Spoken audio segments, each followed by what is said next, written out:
The morning sun rises over the quiet streets of Turfloop, but the atmosphere inside the Maputla home remains thick with heavy, unbearable dread. Ever since Mapitsi vanished without leaving a single trace behind, the everyday routines of this family have completely ground to a sudden halt. In this opening sequence, we see the family members moving like ghosts through the living room, barely touching their morning tea.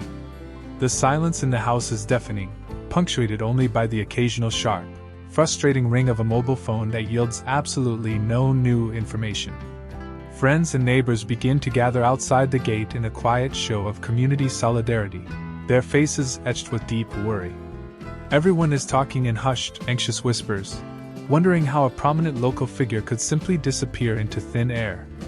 The camera lingers on the empty chair at the dining table, heavily emphasizing the painful void left behind in the wake of this baffling crisis. There is a palpable sense that the community is standing on the absolute edge of a massive psychological precipice. No one knows who to trust, and the initial shock is slowly curdling into deep, collective paranoia. The scene transitions smoothly to the local police station, where the bright fluorescent lights hum with a cold, clinical energy. Detective Babeile is seen standing by the main notice board, meticulously pinning up the official missing person flyers featuring Mapitsi's recent photograph. The paperwork is piling up on his desk, symbolizing the immense institutional pressure building up around this high-profile Turfloop investigation. Officers are moving back and forth through the corridors, carrying folders and speaking urgently into their radios about the latest community search patterns. The atmosphere here is completely stripped of any warmth, focusing entirely on the cold, hard mechanics of a missing person case. Outside the main entrance, local journalists are already starting to assemble with their cameras, hoping to catch an early statement from the authorities. Babeile takes a long, slow sip of his black coffee, his expression deeply clouded by the sheer lack of physical evidence available. The station represents the structural core of the unfolding narrative, where personal family tragedy officially transforms into a serious legal matter. Every movement within these walls feels heavy, calculated, and laden with the quiet stress of an impending legal storm. Meanwhile, at the vibrant offices of Khwezi Beauty, an entirely different kind of corporate tension is beginning to simmer beneath the polished surface. Queasy is walking down the main hallway, her heels clicking sharply against the tiled floor with an aggressive, uncompromising rhythm. She is deeply buried in her tablet, reviewing the latest marketing analytics and product distribution schedules for their upcoming brand launch. Suddenly, she crosses paths with Nkosi near the executive boardroom, and the air between them instantly turns completely ice-cold. Queasy does not hesitate to assert her authority, delivering a brief but incredibly sharp critique regarding his recent operational decisions. Nkosi stands his ground, his jaw tightly clenched as he listens to her direct, unyielding corporate demands.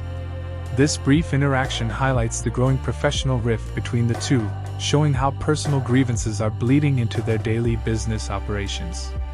The staff members in the open plan office immediately look down at their desks, desperately trying to ignore the awkward executive friction. It is a subtle power struggle that sets a very tense, highly competitive tone for the rest of the business day. Back in the office kitchen, two low-level employees are quietly murmuring about the visible hostility between the upper management figures. They lean against the counter, keeping their voices incredibly low while pretending to rinse out their ceramic coffee mugs. The office gossip mill is working at absolute full capacity, spinning wild theories about why Queasy is suddenly acting so aggressively toward Nkosi.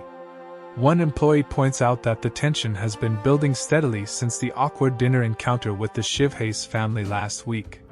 The other worker nervously glances toward the doorway, terrified that the office manager might walk in and catch them slacking off. This short, conversational scene illustrates how the executive drama heavily impacts the entire workplace environment, creating a highly stressful atmosphere for everyone. The background noise of ringing office phones and printers hums softly, contrasting with the intimate, scandalous whispers of the two workers. It becomes clear that the internal stability of Khwezi Beauty is deeply compromised by these ongoing, unresolved personal vendettas. The scene quietly ends as an executive assistant walks in, causing the two gossiping employees to instantly scatter.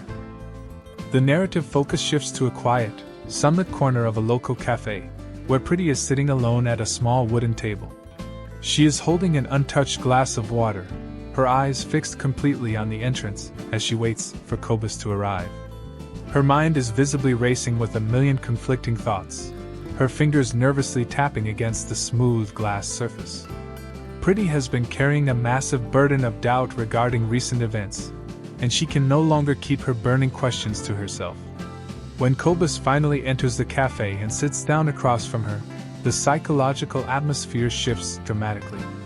Pretty leans forward slightly, her posture radiating a powerful mix of vulnerability and absolute determination to find the truth. She takes a deep, steadying breath, preparing her mind to ask the one specific question that has been keeping her awake for days. The ambient noise of the cafe, including the clinking cutlery and soft background jazz, fades into insignificance. This moment is entirely about Pretty's internal journey, highlighting her brave refusal to remain completely in the dark any longer. Looking directly into his eyes, Pretty finally delivers her carefully formulated question, her voice trembling slightly but remaining entirely firm. The question itself forms the emotional core of this entire sequence, cutting straight through weeks of carefully constructed evasion. Kobus instantly freezes, his eyes widening slightly before his expression hardens into a mask of complete, defensive discomfort. He clears his throat nervously, looking away toward the window as he desperately tries to formulate a plausible, safe response. The silence stretching between them is incredibly heavy, filled with a massive amount of unspoken truth and mutual distrust. Pretty watches his anxious body language intensely, tracking every small micro-expression on his face with sharp, analytical precision. Kobus shifts uncomfortably in his chair, adjusting his jacket collar as if the room has suddenly become incredibly hot. He is clearly caught completely off guard, utterly unprepared to handle the raw honesty of her direct confrontation. The scene perfectly captures the painful friction that occurs when hidden secrets are suddenly dragged into the light. The scene cuts back to the police station, focusing heavily on the stark, utilitarian interior of the main interrogation room. A heavy metal table sits directly in the center of the small space, flanked by two uncomfortable steel chairs.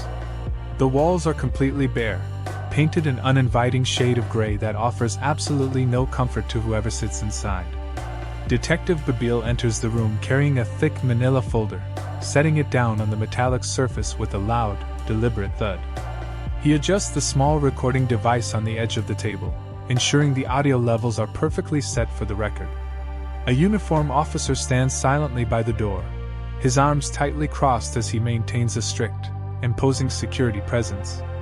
The air in the room feels incredibly thin and cold, specifically designed to break down a suspect's psychological defenses.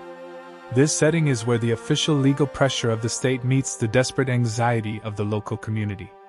Every single detail in this room is carefully arranged to emphasize the serious, non-negotiable nature of police questioning. The door opens slowly, and the primary suspect is escorted into the room by another plainclothes detective. The individual looks incredibly exhausted, their clothes slightly rumpled and their eyes darting nervously around the enclosed space. They sit down slowly in the steel chair, their hands shaking slightly as they clasp them tightly together on the table. Detective Babeile sits down directly opposite them, opening the file and slowly leafing through the initial witness statements. He does not speak immediately, intentionally using the heavy silence to increase the suspect's growing sense of anxiety. The suspect clears their throat nervously, attempting to maintain a calm exterior but failing to hide their rapid, shallow breathing. Outside the observation window, two other officers watch the live video feed, closely monitoring the suspect's highly revealing body language. This chapter focuses entirely on the intense psychological chess match that occurs right before the formal questioning begins. The tension in the room is nearly tangible, pulling the audience deep into the heart of the legal investigation. Babeile begins his questioning in a very calm, measured tone, asking basic questions about the suspect's exact whereabouts on the night Mapitsi disappeared. The suspect answers quickly, their voice a bit too high as they attempt to recite a pre-planned timeline. Babeile listens intently, nodding slowly while making small, deliberate notes in his official legal pad. He gently points out a minor contradiction between the suspect's current statement and an earlier timeline provided by a neighbor. The suspect instantly stammers, trying to explain away the discrepancy by claiming they simply confused the specific times. The atmosphere in the room grows noticeably tighter with each passing minute, as the initial facade of cooperation begins to crumble. This sequence shows the meticulous, step-by-step nature of police work, where small details can completely alter a case. The suspect's defensive reactions become increasingly obvious, highlighting their growing realization that they are in serious legal trouble. The camera remains tightly focused on their expressive faces, capturing every single beat of the psychological duel. The narrative expands back out to the broader community of Turfloop, specifically focusing on the local tuck shop. A small group of residents has gathered near the counter, completely absorbed in discussing the latest rumors regarding the police interrogation. The shopkeeper shakes his head sadly, expressing deep concern for the Maputla family during this incredibly trying time. Passers-by stop to listen, adding their own speculative theories about who might be responsible for Mapitsi's sudden disappearance. The local radio station plays softly in the background, reporting a brief public update about the active police investigation. This chapter highlights how a single traumatic event can completely ripple through an entire town, affecting everyone's daily sense of safety. The collective anxiety of Turfloop is on full display here, showing how quickly rumors can spread in a small community. People are looking at their own neighbors with newfound suspicion, wondering what dark secrets are hiding behind closed doors. The town's collective unity is slowly beginning to fracture under the immense weight of the unknown. Over at the Maputla residence, Leeto arrives to offer his much-needed support to his highly stressed brothers. He steps into the tense living room, immediately bringing a sense of calm, older brother energy to the chaotic situation. Leeto sits down with them, speaking in a very quiet, reassuring tone about the importance of staying strong together. He acknowledges the immense frustration they feel regarding the slow, methodical pace of the active police investigation. Despite their past intense conflicts and family arguments, the current crisis forces them to put aside their differences completely. They sit close together on the sofa, sharing a rare moment of genuine, unspoken emotional connection amidst the storm. Leeto promises to use all of his available resources to help keep the public search efforts highly organized. This scene provides a crucial emotional grounding point for the episode, showcasing the enduring strength of familial bonds during tragedy. The background of the house remains dark, but the shared support between the brothers offers a small glimmer of hope. As the long, emotionally exhausting day finally begins to draw to a close, the shadows lengthen across Turfloop. The police station lights remain brightly lit, signaling that the intense investigation will continue through the dark night hours. At the cafe, Pretty and Kobus are seen leaving their table, their unresolved conversation leaving a heavy cloud of tension between them. Queasy is still at her office desk, staring blankly at her computer screen while deeply contemplating her next corporate move. The Maputla family sits together in their dimly lit home, silently watching the front door and praying for any positive news. This final chapter beautifully connects all the separate narrative threads, showing how every character is deeply trapped in their own personal state of anxious suspension. The episode concludes its setup without offering any easy answers, leaving the audience fully immersed in the unfolding mystery. The community of Turfloop holds its collective breath, waiting to see what the next day's light will ultimately reveal about the truth.